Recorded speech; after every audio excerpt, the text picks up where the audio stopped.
जय हिंद साथियों, स्वागत है आप सभी का आपके अपने ऑनलाइन परिवार आरएस स्टडी ट्रिक परिवार में। और जैसा कि आप थंबनेल में देख रहे हो, अपनी राम सिंह यादव की पुस्तक को कंटिन्यू करते हुए हम लेकर आए हैं आप सभी के सामने 23वें पेपर के पूरे 50 मोस्ट इंपॉर्टेंट क्वेश्चन। इससे पहले हम 29 पेपर कंप्लीट कर चुके हैं और आगे भी ये आपकी पार्ट दर पार्ट कंटिन्यू चलने वाली है। तो रोजाना समय पर वीडियो पाने के लिए चैनल को सब्सक्राइब कर लीजिए और नोटिफिकेशन बेल को भी ऑन कर लीजिए ताकि आने वाले वीडियो की पल पल की अपडेट आप तक समय पर पहुंचती रहे। साथ ही इन सब की पीडीएफ फाइल और अनेक प्रकार के नोट्स पाने के लिए हमारे टेलीग्राम चैनल को ज्वाइन कर लीजिए, जिसका लिंक आपके डिस्क्रिप्शन में दिया गया है। इसके अलावा यदि आप हेराल्ड पुस्तक के पूरे 50 पेपर देखना चाहते हो तो वो भी हमारे द्वारा करवाए गए हैं और उसकी प्लेलिस्ट का लिंक आपके डिस्क्रिप्शन में दिया गया है, वहां से जाकर आप देख सकते हैं। तो चलते हैं पहले क्वेश्चन की ओर। पहले 15 क्वेश्चन हम जीके के करेंगे, उसके बाद के साइंस के होंगे, फिर गणित के और लास्ट के 5 क्वेश्चन आपके रीजनिंग के होने वाले हैं। तो जीके का पहला क्वेश्चन आपकी स्क्रीन पर दिया गया है और उसके बारे में हम चर्चा करते हैं। पहला क्वेश्चन दिया गया है कि भारतीय राष्ट्रीय कांग्रेस का प्रथम अधिवेशन कहाँ हुआ। आप इसका जवाब दीजिए। इतने में हम कांग्रेस के बारे में बात करते हैं। तो कांग्रेस की स्थापना की बात करें तो वो हुई थी आपकी 25 दिसंबर 1885 को। कब हुई थी? 25 दिसंबर 1885 में। किसके द्वारा की गई थी? तो स्कॉटलैंड के आईसीएस अधिकारी ए.ओ. ह्यूम द्वारा की गई थी। तो कांग्रेस के पहले महासचिव कौन बन गए थे? ए.ओ. ह्यूम बन गए थे और उस समय भारत का गवर्नर जनरल था डफरिन। और ए.ओ. ह्यूम द्वारा पहले अधिवेशन की घोषणा पुणे में की गई थी। कब की गई थी? 28 दिसंबर को पहले अधिवेशन की घोषणा की गई थी। कहाँ पर? पुणे में। परंतु पुणे में क्या फैल गया था? पुणे में प्लेग फैलने के कारण। किस कारण? प्लेग फैलने के कारण यह अधिवेशन पुणे से स्थानांतरित करके मुंबई के गोकुलदास तेजपाल संस्कृत महाविद्यालय में आयोजित किया गया था। तो इस प्रकार इस क्वेश्चन का ऑप्शन नंबर ए राइट होता है। पहला अधिवेशन कहाँ हुआ था? पुणे में नहीं हुआ था। पुणे में प्लेग फैल गया था, इसीलिए मुंबई में हुआ था। और मुंबई में भी कहाँ पर हुआ था? गोकुलदास तेजपाल संस्कृत महाविद्यालय में हुआ था। और उस समय पहले अधिवेशन में कुल 78 लोगों ने भाग लिया था। और पहले अधिवेशन के अध्यक्ष किसे बनाए गए? तो उमेश चंद्र बनर्जी को बनाए गए थे। इस प्रकार कांग्रेस के प्रथम अध्यक्ष की बात करें तो वो उमेश चंद्र बनर्जी थे और दूसरे अधिवेशन में अध्यक्ष बनाए गए थे दादा भाई नौरोजी को। नेक्स्ट क्वेश्चन की ओर चलते हैं। नेक्स्ट क्वेश्चन दिया गया है कि वंदे मातरम किस पुस्तक से लिया गया है। तो वंदे मातरम की बात करें तो वंदे मातरम क्या है? आप सभी जानते हो, भारत का राष्ट्रीय गीत है, जिसे 1896 के कब? 1896 के कोलकाता अधिवेशन में सर्वप्रथम गाया गया था। कांग्रेस के कोलकाता अधिवेशन में 1896 में सर्वप्रथम गाया गया था। क्या है? भारत का राष्ट्रीय गीत है। किसके द्वारा रचा गया? तो बंकिम चंद्र चटर्जी द्वारा रचा गया था। बंकिम चंद्र चटर्जी ने अपनी प्रसिद्ध पुस्तक आनंद मठ में लिखा था। तो किस पुस्तक से लिया गया? आनंद मठ से लिया गया। ऑप्शन नंबर सी राइट होगा। यहाँ पे गीतांजलि की बात करें तो गीतांजलि आपके रविंद्रनाथ टैगोर की पुस्तक है और गीतांजलि के लिए ही 1913 में, कब? 1913 में एशिया का पहला साहित्य का नोबेल पुरस्कार किसे दिया गया था? रविंद्रनाथ टैगोर को दिया गया था। मुंडक उपनिषद से क्या लिया गया है? तो मुंडक उपनिषद से तो भारत का ध्येय वाक्य सत्यमेव जयते लिया गया है। आपको कमेंट बॉक्स में कमेंट करके बताना होगा कि केसरी किसकी पुस्तक है।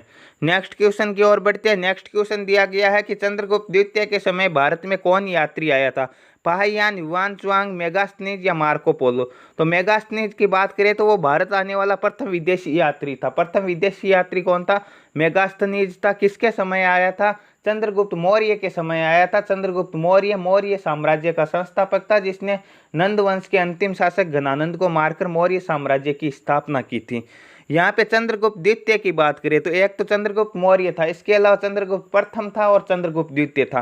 चंद्रगुप्त प्रथम की बात करें तो वो गुप्त वंश का वास्तविक संस्थापक था। वैसे गुप्त वंश का संस्थापक श्रीगुप्त था, परंतु वास्तविक संस्थापक का क्वेश्चन पूछा जाए तो चंद्रगुप्त प्रथम था। और चंद्रगुप्त द्वितीय, जिसे विक्रमादित्य के नाम से जाना जाता था, यह भी गुप्त वंश का शासक था। और इसके समय में 405 से लेकर 411 ईस्वी तक चीन का यात्री आया था, जिसका नाम था Fahien. Option number A right होगा इस क्वेश्चन का। नेक्स्ट क्वेश्चन है एबीएम का पूरा नाम क्या है? एबीएम एक मिसाइल है जिसका नाम है anti ballistic missile. Option number A right होगा इस क्वेश्चन का। नेक्स्ट क्वेश्चन दिया गया है कि हिंदू मुस्लिम की एकता बढ़ाने के लिए किस आंदोलन ने सहयोग दिया। असहयोग आंदोलन, भारत छोड़ो आंदोलन, भूदान आंदोलन या खिलाफत आंदोलन। असहयोग आंदोलन 1920 में शुरू हुआ था, परंतु हिंदू मुस्लिम की एकता बढ़ाने के लिए यदि जिस आंदोलन ने सहयोग दिया था उसका नाम था खिलाफत आंदोलन। खिलाफत आंदोलन किसके द्वारा शुरू किया गया था? तो दो अली बंधु जिनका नाम था मोहम्मद अली और शौकत अली, उनके द्वारा गांधी जी की प्रेरणा पर यह आंदोलन शुरू किया गया था। और इस आंदोलन को शुरू करने का कारण था तुर्की के सम्राट कमाल पाशा द्वारा खलीफा का पद समाप्त कर दिया गया था, जिसके कारण इन्होंने आंदोलन शुरू किया था। नेक्स्ट क्वेश्चन है कि स्वतंत्रता के समय कांग्रेस के अध्यक्ष कौन थे? जवाहरलाल नेहरू, पटामी सीतारमैया, जेबी कृपलानी या पुरुषोत्तम दास टंडन। जवाहरलाल नेहरू आप सभी जानते हो भारत के प्रथम प्रधानमंत्री थे। यहाँ पे स्वतंत्रता के समय अध्यक्ष की बात करें तो वो जेबी कृपलानी थे। पटामी सीतारमैया की बात आए तो 1938 में हरिपुरा अधिवेशन की अध्यक्षता सुभाष चंद्र बोस ने की थी। उसके बाद में 1939 में सुभाष चंद्र बोस ने कांग्रेस के अधिवेशन के लिए चुनाव लड़ा था। उस समय सुभाष चंद्र बोस के खिलाफ चुनाव लड़ने वाले व्यक्ति कौन थे? पटामी सीतारमैया थे। परंतु आपको कमेंट बॉक्स में कमेंट करके ये बताना है कि 1939 में सुभाष चंद्र बोस ने कांग्रेस से अलग होकर एक पार्टी की स्थापना की थी, उस पार्टी का नाम क्या था? आप कमेंट बॉक्स में कमेंट करके बताना। ये क्वेश्चन बार बार पूछा गया भी है। नेक्स्ट क्वेश्चन है रोजर फेडरर कहाँ के निवासी है? इंग्लैंड, स्विट्जरलैंड, वेस्ट इंडीज या फिर दक्षिण अफ्रीका। तो रोजर फेडरर कहाँ के निवासी थे? स्विट्जरलैंड के है। ऑप्शन नंबर बी राइट होगा यहाँ पे। पंडित केलुचरण महापात्र नाम किससे जुड़ा? पंडित केलुचरण महापात्र प्रसिद्ध नृत्यकार थे। किस नृत्य के थे? ओडिसी नृत्य के प्रसिद्ध नृत्यकार थे। ओडिसी ओडिशा का शास्त्रीय नृत्य। ऑप्शन नंबर डी राइट होगा। भारतनाट्यम की बात आए तो भारतनाट्यम आपके तमिलनाडु का शास्त्रीय नृत्य है। और प्रसिद्ध खेल जल्लीकट्टू भी किससे संबंधित है? भारतनाट्यम से संबंधित है, अर्थात हम कह सकते हैं जल्लीकट्टू का संबंध भी तमिलनाडु से है। कुचिपुड़ी आपके आंध्र प्रदेश का शास्त्रीय नृत्य है और कथक आपके उत्तर भारत का शास्त्रीय नृत्य है। आपको ध्यान रखना है कि पंडित बिरजू महाराज जिनका हाल ही में निधन हो गया, उनका संबंध भी कथक नृत्य से था। नेक्स्ट क्वेश्चन है रॉबर्ट्स कप किस खेल से संबंधित है? फुटबॉल, हॉकी, टेनिस या गोल्फ। तो रॉबर्ट्स कप और संतोष ट्रॉफी का संबंध किस खेल से है? फुटबॉल से संबंधित है। ऑप्शन नंबर ए राइट होगा यहाँ पे। राष्ट्रपति राज्यसभा में कितने सदस्य मनोनीत कर सकता है? 10, 12, 5 या 2। तो 2 की बात आए तो 2 एंग्लो इंडियन सदस्य मनोनीत करता है राष्ट्रपति, परंतु किस में करता है? ये लोकसभा में करता है। और राज्यसभा की बात आए तो 12 सदस्य मनोनीत करता है। ऑप्शन नंबर बी राइट होगा यहाँ पे। लोकसभा की सदस्य संख्या कितनी है? 542, 552, 543 या 540। लोकसभा की अधिकतम सदस्य संख्या की यदि बात आए तो वो 552 है, परंतु वर्तमान सदस्य संख्या की बात है तो वो 543 होगा। ऑप्शन नंबर सी राइट होगा यहाँ पे। नेक्स्ट क्वेश्चन है उस राष्ट्रपति का नाम बताओ जो एक से अधिक कार्यकाल के लिए चुने गए थे। Doctor Radhakrishnan, doctor Rajendra Prasad, doctor Zakir Hussain या वेंकटरमन। तो आप सभी जानते हो कि एक से ज़्यादा बार कार्यकाल के लिए चुने जाने वाले राष्ट्रपति भारत के प्रथम राष्ट्रपति थे, जिन्हें देश रत्न और बिहार के गांधी के नाम से भी जाना जाता था, जिनका नाम था doctor Rajendra Prasad. Option number B right होगा। डॉक्टर राधाकृष्णन भारत के प्रथम उपराष्ट्रपति थे, अर्थात हम कह सकते हैं राज्यसभा के प्रथम सभापति भी डॉक्टर राधाकृष्णन थे, क्योंकि राज्यसभा के पदेन सभापति होते हैं कौन? भारत के उपराष्ट्रपति। कमेंट बॉक्स में कमेंट करके बताना वर्तमान में भारत के उपराष्ट्रपति कौन है। नेक्स्ट क्वेश्चन हिमा दास धावक है जो किस राज्य की रहने वाली है? मेघालय, केरल, पश्चिम बंगाल या असम। तो हिमा दास का संबंध किस राज्य से है? असम से है। ऑप्शन नंबर डी राइट होगा यहाँ पे। अटॉर्नी जनरल की नियुक्ति कौन करता है? मुख्य न्यायाधीश, प्रधानमंत्री, राष्ट्रपति या उपराष्ट्रपति। तो अटॉर्नी जनरल जिसे महान्यायवादी के नाम से जाना जाता है अनुच्छेद 76 के तहत भारत का राष्ट्रपति करता है। ऑप्शन नंबर सी राइट होगा यहाँ पे। और वर्तमान में कौन है? के वेणुगोपाल है भारत के महान्यायवादी। नेक्स्ट क्वेश्चन और जीके का लास्ट क्वेश्चन, उसके बाद के 15 क्वेश्चन साइंस के होने वाले हैं। तो जीके का लास्ट क्वेश्चन दिया गया है कि पानीपत की तीसरी लड़ाई 1761 में किसने जीती थी? तो पानीपत के मैदान में कुल 3 युद्ध हुए थे, आप सभी जानते हो। कब कब हुए थे? पहला 1526 में हुआ था, दूसरा 1556 में हुआ था और तीसरा कब हुआ था? तीसरा हुआ था 1761 में। 1526 का पानीपत का प्रथम युद्ध किस किस के मध्य हुआ था? बाबर और इब्राहिम लोदी के मध्य हुआ था। और इसका परिणाम क्या निकला था? भारत में मुगल साम्राज्य की स्थापना हुई थी और बाबर विजय होता है। ठीक है। 1556 अकबर और हेमू के मध्य युद्ध हुआ था, जिसमें क्या होता है? अकबर का संरक्षक कौन था? बैराम खान था और अकबर इस युद्ध को जीतता है।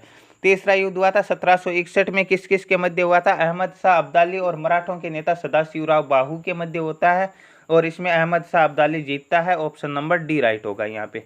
तो ये थे आपके जीके के 15 मोस्ट इंपॉर्टेंट क्वेश्चन और उनसे संबंधित महत्वपूर्ण तथ्यों पर भी हमने चर्चा की है। जो मोस्ट इंपॉर्टेंट क्वेश्चन उनसे संबंधित बन सकते हैं उन पर भी हमने चर्चा की है। आशा है आपके आसानी से समझ में आए हैं। नेक्स्ट पार्ट में हम बात करने वाले हैं विज्ञान के 15 अति महत्वपूर्ण प्रश्नों की। तो विज्ञान का पहला प्रश्न है आपकी स्क्रीन पर कि एक्यूपंक्चर क्या है। हृदय का एक रोग है, ट्यूब व टायर की सफाई है, सुइयों के माध्यम से उपचार की एक विधि है या कैंसर के उपचार की विधि है। तो एक्यूपंक्चर क्या है, आप सभी जानते हो कि सुइयों के माध्यम से उपचार की विधि है। ऑप्शन नंबर सी राइट होगा इस क्वेश्चन का। नेक्स्ट क्वेश्चन है कि पृथ्वी के चारों ओर गति करता हुआ रॉकेट भारहीन क्यों होता है।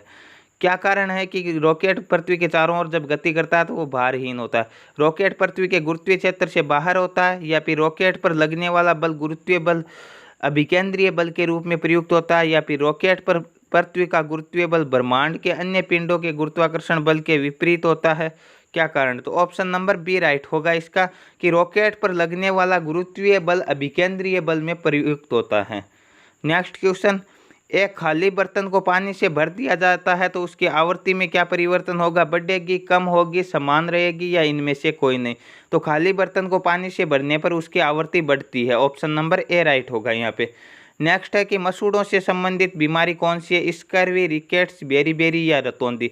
तो मसूड़ों से संबंधित बीमारी ऑप्शन नंबर ए राइट होगा, स्कर्वी होता है। और स्कर्वी किस विटामिन की कमी से होता है, तो ये विटामिन सी की कमी से होने वाला रोग है। रिकेट्स की बात करें तो ये हड्डियों से संबंधित बीमारी है और ये विटामिन डी की कमी से होता है। बेरीबेरी विटामिन बी की कमी से होता है और रतौंधी विटामिन ए की कमी से होने वाला रोग है। नेक्स्ट क्वेश्चन है कि एक पदार्थ में किसी द्रव्यमान का ताप 1 डिग्री सेंटीग्रेड बढ़ाने के लिए आवश्यक ऊष्मा उस पदार्थ की होती है, क्या कहलाती है, विशिष्ट ऊष्मा, जल तुल्यांक, मोलर विशिष्ट ऊष्मा या ऊष्माधारिता। तो उस पदार्थ की क्या कहलाएगी, 1 डिग्री सेंटीग्रेड बढ़ाने के लिए आवश्यक ऊष्मा ऊष्माधारिता कहलाएगी। ऑप्शन नंबर डी राइट होगा यहाँ पे। पहाड़ों पर दाल देर से क्यों गलती है, क्या कारण है, क्योंकि पहाड़ों पर क्या होता है, ऊंचाई पर जाने पर वायुदाब कम हो जाता है। तो ऑप्शन नंबर बी राइट हो जाएगा, वायुदाब कम होता है इसीलिए पहाड़ों पर दाल क्या होती है, देर से गलती है। नेक्स्ट क्वेश्चन है कि निम्न में से कौन सा ऊर्जा का गैर पारंपरिक स्रोत है। तो गैर पारंपरिक स्रोत कौन से होते हैं, सौर ऊर्जा होती है, पवन ऊर्जा होती है, ये सभी क्या होते हैं, गैर पारंपरिक होते हैं। और पारंपरिक आपके कोयला, पेट्रोलियम, प्राकृतिक गैस ये होती है। तो यहाँ पे ऑप्शन नंबर ए राइट हो जाएगा, सौर ऊर्जा क्या है, गैर पारंपरिक है। 1 किलोग्राम पानी में 1 डिग्री सेंटीग्रेड वृद्धि करने के लिए आवश्यक ऊष्मा की मात्रा को क्या कहते हैं। तो 1 किलोग्राम पानी में 1 डिग्री सेंटीग्रेड वृद्धि करने के लिए जो ऊष्मा की मात्रा होती है उसे किलो कैलोरी कहते हैं। ऑप्शन नंबर ए राइट होगा यहाँ पे। नेक्स्ट क्वेश्चन है विजातीय आवेशों के मध्य लगने वाला बल क्या है, गुरुत्वीय बल, चुंबकीय बल, नाभिकीय बल या कूलॉम का आकर्षण बल। तो विजातीय आवेशों के मध्य लगने वाला बल क्या होता है, आपके कूलॉम का आकर्षण बल होता है। ऑप्शन नंबर डी राइट होगा यहाँ पे। नेक्स्ट क्वेश्चन है मनुष्य द्वारा स्वसंश्लेषित विटामिन कौन सा होता है, विटामिन के, विटामिन ए, विटामिन सी या विटामिन डी। तो स्वसंश्लेषित विटामिन कौन सा होगा, विटामिन डी होगा। ये किससे प्राप्त होता है, ये सूर्य के प्रकाश से प्राप्त होता है। और विटामिन डी हड्डियों से संबंधित होता है। विटामिन डी की कमी से कौन सा रोग होता है, रिकेट्स रोग होता है, या जिसे हम कह सकते हैं अस्थि मर्दुता रोग होता है, हड्डियों की कोमलता वगैरह। नेक्स्ट क्वेश्चन है प्राथमिक रंग कौन कौन से होते हैं। तो प्राथमिक रंग आपके लाल होता है, नीला होता है और हरा होता है। ठीक है, कौन से ऑप्शन में, ऑप्शन बी में है। तो ऑप्शन बी राइट हो जाएगा यहाँ पे। नेक्स्ट क्वेश्चन दिया गया कि चुंबकीय क्षेत्र मापने का यंत्र कौन सा है, इनमें से गास मीटर, पैरामीटर, कंपास या डेकामीटर। तो चुंबकीय क्षेत्र मापने का यंत्र आपका गास मीटर है। ऑप्शन नंबर ए राइट होगा। 100 डिग्री सेंटीग्रेड पर जल से जलने की अपेक्षा 100 डिग्री पर भाप से जलना क्या होता है, भाप से जलना अधिक खतरनाक होता है। क्यों होता है, क्योंकि भाप में क्या होती है, गुप्त ऊष्मा अधिक होती है। इस जिसका कारण क्या, गुप्त ऊष्मा अधिक होती है, तो भाप से अधिक खतरनाक होता है। ऑप्शन नंबर ए राइट होगा यहाँ पे। चूहों के विष का रासायनिक नाम क्या है, zinc oxide, potassium cyanide, lead nitrate या जिंक फास्फाइड। तो चूहों के विष का नाम क्या होता है, जिंक फास्फाइड होता है। ऑप्शन नंबर डी राइट होगा यहाँ पे। विद्युत धारा की इकाई क्या होती है, कूलॉम प्रति सेकंड, न्यूटन प्रति सेकंड, फेराडे या कूलॉम। तो विद्युत धारा की इकाई यहाँ पे कूलॉम प्रति सेकंड है। ऑप्शन नंबर ए राइट होगा। तो ये थे आपके साइंस के 15 मोस्ट इंपॉर्टेंट क्वेश्चन। अब हम गणित के प्रश्नों की चर्चा करेंगे। गणित के प्रश्न हम विस्तृत व्याख्या और कुछ प्रश्नों में ट्रिक के साथ हल करने वाले हैं। तो गणित का पहला क्वेश्चन आपकी स्क्रीन पर दिया गया कॉन्सेप्ट पर आधारित क्वेश्चन है कि यदि x प्लस वाई बराबर 4 है और x square minus Y square बराबर 8 है तो x माइनस वाई क्या होगा। तो आप सभी जानते हो कि a प्लस बी और a माइनस बी का फॉर्मूला क्या कहता है। आपके पास दिया गया ए स्क्वायर माइनस बी स्क्वायर, इसे हम क्या लिखते हैं, ए प्लस बी लिखते हैं और ए माइनस बी लिखते हैं, ये आप सभी जानते हो। यहाँ पर भी वही दिया गया, यहाँ पर X square minus Y square दिया गया, तो X square minus Y square को क्या लिखेंगे, एक्स माइनस के वाई लिखेंगे और क्या लिखेंगे, एक्स प्लस वाई लिखेंगे। और बराबर क्या दिया गया, बराबर दिया गया 8 दिया गया। अब आप जानते हो कि आपके प्रश्न में दिया गया एक्स प्लस वाई बराबर दिया गया 4, तो एक एक्स प्लस वाई को हटा देंगे, यहाँ पे क्या लिख देंगे, 4 लिख देंगे बराबर 8। अब ये 4 एक्स माइनस वाई के इधर गुणा में पक्षांतरण कर देंगे, क्या हो जाएगा, भाग में। तो एक्स माइनस वाई बराबर क्या हो जाएगा, 8 में 4 का भाग 2 बार जाएगा। पूछा क्या, एक्स माइनस वाई का मान पूछा, कितना निकल कर आएगा, 2। आसानी से क्वेश्चन निकल कर आ गया, ऑप्शन नंबर ए राइट होगा यहाँ पे। नेक्स्ट क्वेश्चन की ओर बढ़ते हैं। नेक्स्ट क्वेश्चन आपकी स्क्रीन पर दिया गया कि एक कमरे की लंबाई 10 मीटर, चौड़ाई 5 मीटर और ऊंचाई 5 मीटर है। तो सीधा सीधा लंबाई, चौड़ाई और ऊंचाई तीनों दिए गए, क्या हो गया, कमरा घनाभाकार हो गया। ठीक है, कमरे की दीवारों पर 75 सेंटीमीटर चौड़ा कागज लगवाने का खर्च 10 रुपये प्रति मीटर की दर से हो तो कुल खर्च क्या होगा। ठीक है, तो सर्वप्रथम हमें क्या करना होगा, कमरे की दीवारों का क्षेत्रफल ज्ञात करना होगा। क्षेत्रफल के लिए हमें क्या करना होगा, पहले कमरे का क्षेत्रफल ज्ञात करना होगा, उसमें से घटाना होगा। क्या घटाना होगा, पहले कमरे का क्षेत्रफल। घनाभ के क्षेत्रफल का सूत्र क्या होता है, 2 इंटू लंबाई इंटू चौड़ाई प्लस चौड़ाई इंटू ऊंचाई प्लस ऊंचाई इंटू लंबाई। यही होता है कि 2 इंटू लंबाई इंटू चौड़ाई, लंबाई कितनी है 10 इंटू 5 प्लस क्या दिया गया, चौड़ाई इंटू ऊंचाई 5 इंटू 5 प्लस क्या दिया गया, ऊंचाई इंटू चौड़ाई 5 इंटू 10, सॉरी लंबाई। 10 को 5 से गुणा किया कितना हो जाएगा, 50। 5 को 5 से किया 25 और 5 को 10 से किया 50। 50 और 50 100 और 25 125। 2 को 125 से गुणा करेंगे तो कितना आ जाएगा, 250। क्या आ गया, 250 वर्ग मीटर आ गया आपके कमरे का क्षेत्रफल। परंतु हमें क्या करना हो, कागज केवल दीवारों पर चिपकाना है, कमरे की छत पर नहीं चिपकाना और फर्श पर नहीं चिपकाना। तो छत आयताकार होती है और फर्श भी आयताकार होती है, तो 2 आयत का क्षेत्रफल घटा लेंगे। आयत के क्षेत्रफल का सूत्र लंबाई इंटू चौड़ाई, तो लंबाई 10 चौड़ाई 5 कितना हो गया, 50। 5 को 10 से गुणा किया 50 और यह छत का हो गया और इतना ही फर्श का होगा, तो कितने हो जाएंगे, 50 दूने 100। तो 250 में से 100 घटाएंगे तो कितने बचेंगे, 150। यह आ गया आपके दीवारों का क्षेत्रफल बच गया। अब 150 वर्ग मीटर पर 75 सेंटीमीटर चौड़ा कागज लगाना है, तो 150 में हम 75 का भाग देंगे और ये सेंटीमीटर में है तो ऊपर वाले को भी हम क्या कर देंगे, 100 से गुणा करवा देंगे, क्योंकि 1 मीटर में कितने सेंटीमीटर होते हैं, 100 सेंटीमीटर होते हैं। अब हम भाग देंगे, कितनी बार जाएगा, 2 बार। ठीक है, 75 दूने 150, कितने आ गए, 200 सेंटीमीटर स्क्वायर हो गया। और 1 मीटर स्क्वायर का कितना रुपये लगेंगे, 10। तो 200 को 10 से गुणा कर देंगे, कितने रुपए लगेंगे, टोटल 2000 रुपये लगेंगे। किस ऑप्शन में 2000 दिए गए, ऑप्शन नंबर बी में दिए गए, तो ऑप्शन नंबर बी राइट हो गया। आशा है आपके आसानी से समझ में आ गया होगा। नेक्स्ट क्वेश्चन की ओर बढ़ते हैं। नेक्स्ट क्वेश्चन आपके सरलीकरण से संबंधित है और सरलीकरण से संबंधित क्वेश्चन है, हम आसानी से सरल कर लेंगे कि 8 इंटू 6। सरलीकरण में हम क्या करते हैं, सबसे पहले कोष्टक को हल करते हैं। क्या दिया गया, 2/3 और भाग दिया गया है। आपको भाग को गुणा में बदलने का नियम आता होगा कि गुणा का निशान लगा दो, 4/9 है तो उल्टा कर दो, 9/4 लिख दो। ठीक है, फिर हूबहू लिख दो, इंटू आगे दिया गया बार 2/3 तो 2/3 लिख दो। इसे सरल कर लेते, 3 के पहाड़े से 9 3 बार कटेगा और 2 1 कम 2, 2 दूने 4, कितने हो गए, 3/2। तो बाहर लेके आ जाओ, 8 इंटू 6 इंटू क्या दिया गया, 3/2 और बाहर कितने दिए गए, 2/3। ठीक है, तो 3/2 है, 2/3, 2 से 2 कैंसिल, 3 से 3 कैंसिल। हमारे पास उत्तर कितने निकल कर आ गए, 8 छक्के 48। 48 किस ऑप्शन में, किसी भी ऑप्शन में नहीं दिए गए है, तो एक ऑप्शन और दिया गया। क्या दिया गया, इनमें से कोई नहीं, तो ऑप्शन नंबर डी राइट हो जाएगा यहाँ पे। नेक्स्ट क्वेश्चन की ओर बढ़ते हैं कि एक बेलन की त्रिज्या 2 गुनी कर दी जाए तो उसका आयतन कितना गुना बढ़ जाएगा।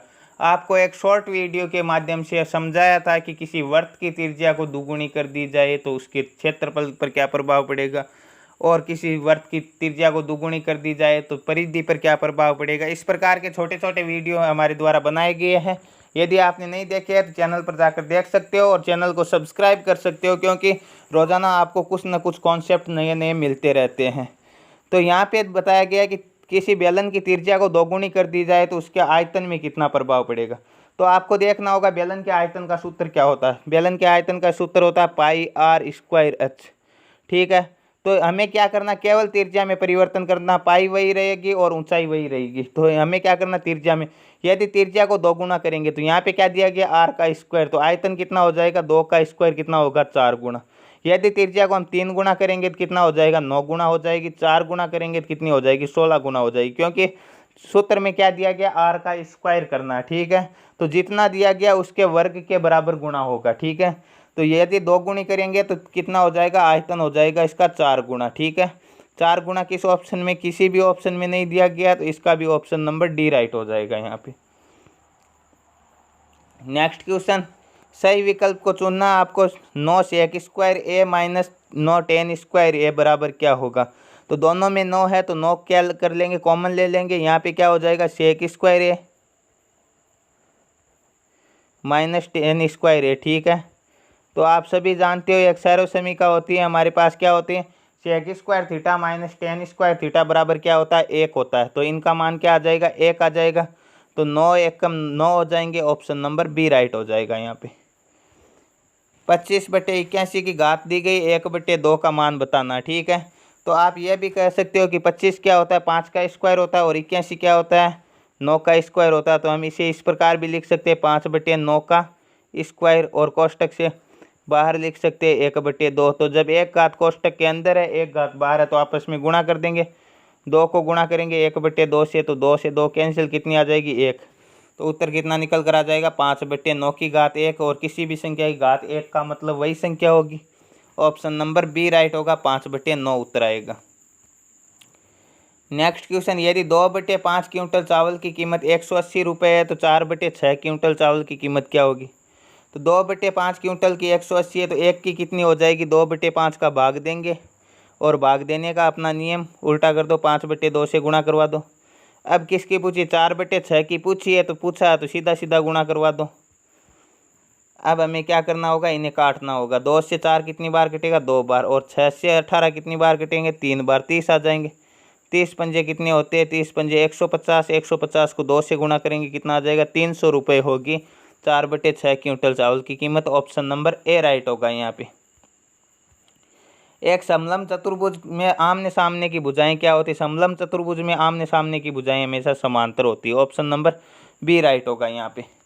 नेक्स्ट क्वेश्चन है, सेक 60 डिग्री का मान क्या होगा। सेक किसका होता है, सेक बराबर होता है 1/cos थीटा, तो cos 60 का उल्टा होगा। cos 60 का मान होता है 1/2, तो सेक 60 का कितना हो जाएगा, 2/1, अर्थात 2 होगा। ऑप्शन नंबर बी राइट होगा यहाँ पे। नेक्स्ट क्वेश्चन, एक कक्षा में कुल छात्रों में से 1/4 छात्र प्रताप हाउस में, 3/10 छात्र रंजीत हाउस में, 3/20 छात्र शिवाजी हाउस में पढ़ते हैं। बाकी बचे छात्र 18 छात्र चंद्रगुप्त हाउस में पढ़ते हैं। कक्षा में कुल छात्रों की संख्या कितनी। तो हमें पहले देखना है कि ये छात्र कितने हैं और चंद्रगुप्त हाउस में कितने पढ़ते हैं। तो 1/4 प्रताप हाउस में, 3/10 कितने किस में पढ़ते हैं, रंजीत हाउस में, और 3/20 शिवाजी हाउस में। तो ये कितने हो गए, इनका एलसीएम आ गया 4, 10 और 20 का एलसीएम कितना आ जाएगा, 20 ही आ जाएगा। 20 में 4 का भाग कितनी बार जाएगा, 5 बार, 5 एकम 5। 10 का भाग 2 बार, और 3 दूने कितने हो जाएंगे, 6। 20 से 20 कैंसिल, और कितने बच गए, 3। 6 और 5 11, और 3 कितने हो जाएंगे, 14/20 छात्र की इन 3 हॉस्टलों में पढ़ते हैं, और बाकी बच्चे चंद्रगुप्त हॉस्टल में पढ़ते हैं। तो 14/20 है, 20 में से 14 इन 3 में पढ़ते हैं, बाकी कितने बच गए, 6। तो 6/20 छात्र हम कह सकते हैं चंद्रगुप्त हाउस में पढ़ते हैं।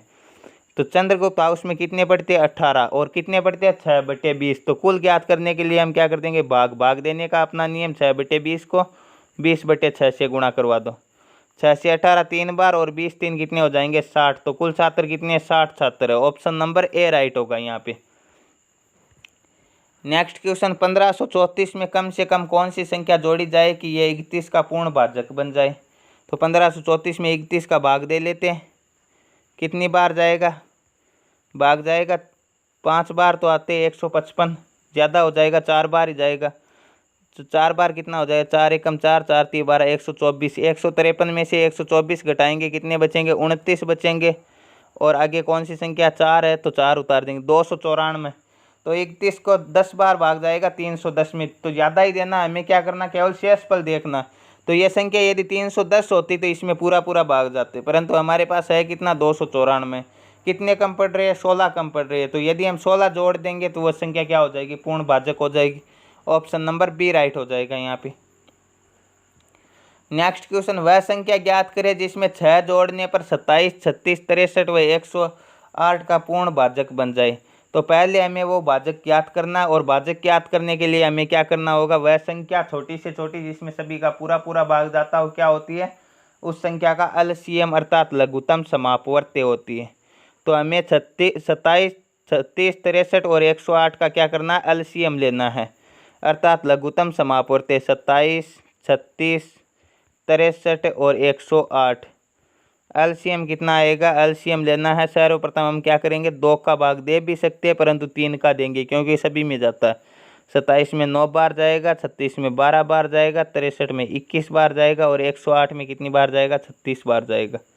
फिर 3 का देंगे क्योंकि सभी में जाता है, 3 बार जाएगा, 12 में 4 बार जाएगा, 21 में 7 बार जाएगा और 36 में कितनी बार जाएगा, 12 बार जाएगा। ठीक है, अब 3 का भी दे सकते हैं, 1 बार और 3 का दे लेते हैं। 3 में 1 बार, 4 में नहीं जाएगा, 7 में नहीं जाएगा और 12 में 4 बार। अब 4 को 1 बार गुणा कर लेते हैं, 7 चौके 28। ठीक है, 28 3 कितने होते हैं, 28 3 हो जाएंगे आपके। 28 को 3 से गुणा करेंगे तो 84, 84 को 3 से गुणा कर लेते हैं। 84 को 3 से गुणा कर, 4 3 12, 8 3 24 और 1 कितने हो जाएंगे, 25, 252। और 252 को 3 से गुणा कर लेते हैं, कितने आ जाएंगे, 3 दूने 6, 5 3 15 और 3 दूने 6 और 1 7, 756। तो वह संख्या क्या होगी, 756 होगी पूर्ण भाजक संख्या। परंतु क्या ये क्या बोल रहा है कि उसमें 6 जोड़ने पर पूर्ण भाजक, तो 756 में से हम 6 घटा देंगे तो कितनी होगी, 750 होगी। यदि हम 750 में 6 जोड़ देंगे तो ये क्या हो जाएगी, इन सभी से पूर्ण भाजित हो जाएगी। ऑप्शन नंबर डी राइट हो जाएगा यहाँ पे। नेक्स्ट क्वेश्चन, यदि tan थीटा बराबर कोट थीटा बराबर 2 हो तो थीटा का मान क्या होगा। तो tan थीटा का मान भी 1 होना चाहिए और कोट का भी मान 1 होना चाहिए। 1 और 1 2 होता है, तो कितने डिग्री का मान 1 होता है, तो tan 45 का मान 1 होता है और कोट 45 का मान भी 1 होता है, आप जानते हो। तो 45 डिग्री हो जाएगा। ऑप्शन नंबर ए राइट हो जाएगा यहाँ पे।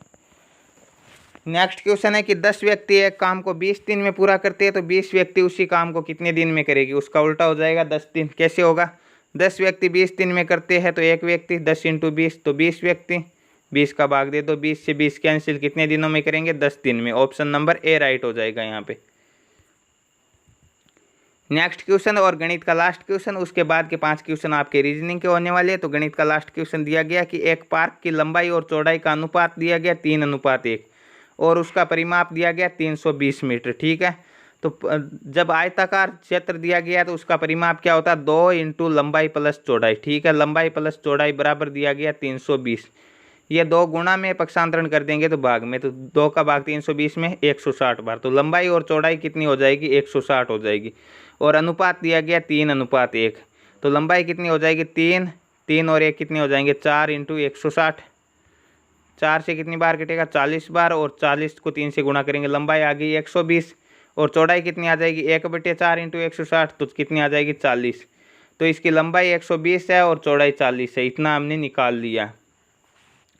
अब क्या दिया गया कि इसकी भीतरी दीवारों की और 2 मीटर चौड़ा रास्ता बनाया गया है। ठीक है, ये एक पार्क है जिसकी लंबाई आ गई 120 और चौड़ाई आ गई 40। ठीक है, इसके अंदर अंदर एक रास्ता बनाया गया है, ये 2 मीटर चौड़ा है। ठीक है, ये भी 2 है, ये भी 2 है, यहाँ से भी 2, यहाँ से भी 2। ठीक है, तो 2 इधर से कम होगी, 2 इधर से कम होगी, टोटल कितनी कम हो जाएगी, 4। तो 40 में से 4 घटाएंगे 36। 2 इधर से कम होगी, 2 इधर से कम होगी, टोटल 4 कम होगी, 120 में से 4 घटाएंगे 116। तो अब रास्ते का क्षेत्रफल ज्ञात करने के लिए हमें क्या करना होगा, पहले इस बाहर वाले आयत का क्षेत्रफल ज्ञात करना होगा, उसमें से अंदर वाले का घटाना होगा। आयत का क्षेत्रफल लंबाई इंटू चौड़ाई, तो 120 इंटू कितने हो जाएंगे, 40, माइनस क्या कर देंगे, अंदर वाले की भुजा 116 इंटू 36। पूछा क्या कि रास्ते को बनाने में 1.5 रुपये प्रति वर्ग मीटर की से लागत कितना होगा। तो पहले क्षेत्रफल ज्ञात करना होगा, फिर उसकी लागत ज्ञात करनी होगी। तो क्षेत्रफल कितना आ जाएगा, 12 चौके 48, तो कितने हो जाएंगे, 4800 हो जाएगा बाहर वाले का। इसका कितना हो जाएगा, 116 को 36 से गुणा करेंगे, 36 को 6 से किया, 216 के 6, 21 हासिल हो जाएगी। ठीक है, 36 एक कम 36 और 21 57, 57 के 7 हासिल 5 हो जाएगी, 36 और 5 4176। 4800 में से 4176 घटाएंगे, कितने बचेंगे, 624 वर्ग मीटर। तो रास्ते का क्षेत्रफल कितना निकल कर आ गया, 624 वर्ग मीटर। और 1 वर्ग मीटर पर खर्च आ रहा 1.5 रुपये का या 1.50 रुपये का। तो 1.5 को गुणा करवा लेते हैं 624 से, तो कितने आ जाएंगे, 9360। ठीक है, एक के बाद में दशमलव है तो एक के बाद में दशमलव लगा देंगे, कितने रुपए लगेंगे, 936 रुपये लगेंगे total. Option number A right होगा यहाँ पे। तो ये थे आपके गणित के 15 मोस्ट इंपॉर्टेंट क्वेश्चन। आशा है आपके आसानी से समझ में आए होंगे। अब बात करने वाले रीजनिंग के 5 अति महत्वपूर्ण प्रश्नों की। तो पहला रीजनिंग का क्वेश्चन, एक सीरीज दी गई है आपके सामने और आगे की संख्या आपको ज्ञात करनी, 17, 15, 13, 11। 17 में से 2 गई 15, 15 में से 2 गई 13, 13 में से 2 गई 11 में से 2 गई 9 और 9 में से 2 घटाएंगे 7। ऑप्शन नंबर सी राइट हो जाएगा यहाँ पे। नेक्स्ट क्वेश्चन है, यदि 15 अगस्त को लाल किला तो 26 जनवरी। 15 अगस्त को क्या किया जाता है, लाल किले पे तिरंगा पहनाया जाता है। 26 जनवरी पर कहाँ पे पहनाया जाता है, इंडिया गेट पे पहनाया जाता है। ऑप्शन नंबर बी राइट होगा यहाँ पे। नेक्स्ट क्वेश्चन है, किसी सांकेतिक भाषा में दिसंबर को एक किसी अलग शब्द में कूट किया गया तो फरवरी को किस में किया जाएगा। तो दिसंबर को कैसे लिखा गया, यहाँ पे दिया कि यहाँ पे सबसे पहले आर लिखा गया, आर इसमें लास्ट में है तो लास्ट का अक्षर उठाया हमने देखा। फिर डी लिखा, डी पहला, फिर क्या लिखा, पहला अक्षर उठाया। फिर ई और ई तो लास्ट से उठाया और पहला उठाया। फिर अंतिम से तीसरा उठाया बी और यहाँ से पहले से तीसरा उठाया सी। फिर यहाँ से एम उठाया और ई उठाया। ठीक है, इस प्रकार पहले लास्ट का उठाया, फिर पहले से, फिर अंतिम से, फिर लास्ट से, इस प्रकार उठाया गया। तो यहाँ पे हम क्या करेंगे, सर्वप्रथम ये लास्ट वाला वाई उठाएंगे। ठीक है, सभी में वाई है तो वाई उठा लिया। ठीक है, फिर एफ उठाएंगे। ठीक है, तो यहाँ पे पहले वाला एफ उठा लिया, वाई एफ पहले अक्षर, 2 अक्षर सभी में सेम है तो अभी हम उत्तर की जानकारी नहीं कर सकते। फिर ये आर उठाओ लास्ट से और फर्स्ट से ई उठाओ। ठीक है, तो आर ई। ठीक है, यहाँ पे ए ई है तो ये कैंसिल हो जाएगा, यहाँ पे ए ई है तो ये भी कैंसिल हो जाएगा। आर ई 2 ऑप्शनों में। फिर ये ए उठाओ, फिर बी उठाओ, तो ए बी, ए उठाया और बी उठाया। ठीक है, आर ई इसमें बी ए है तो ये कैंसिल हो जाएगा, A B U R. Option number B right हो जाएगा यहाँ पे। नेक्स्ट क्वेश्चन एक ब्लड रिलेशन का क्वेश्चन है कि ई बी की बहन है। ठीक है, तो ई क्या दी गई है, बी की बहन दी गई है।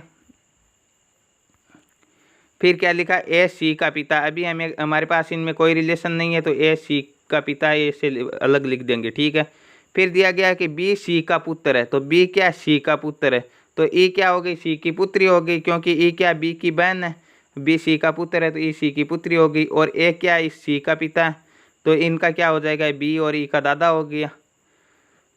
अब क्या पूछा है कि तब ए का ई से क्या संबंध है, तो ए क्या हो गया, ई का भी दादा हो गया, बी का दादा है, तो ऑप्शन नंबर क्या राइट हो जाएगा, ए राइट हो जाएगा, इनका दादा हो गया।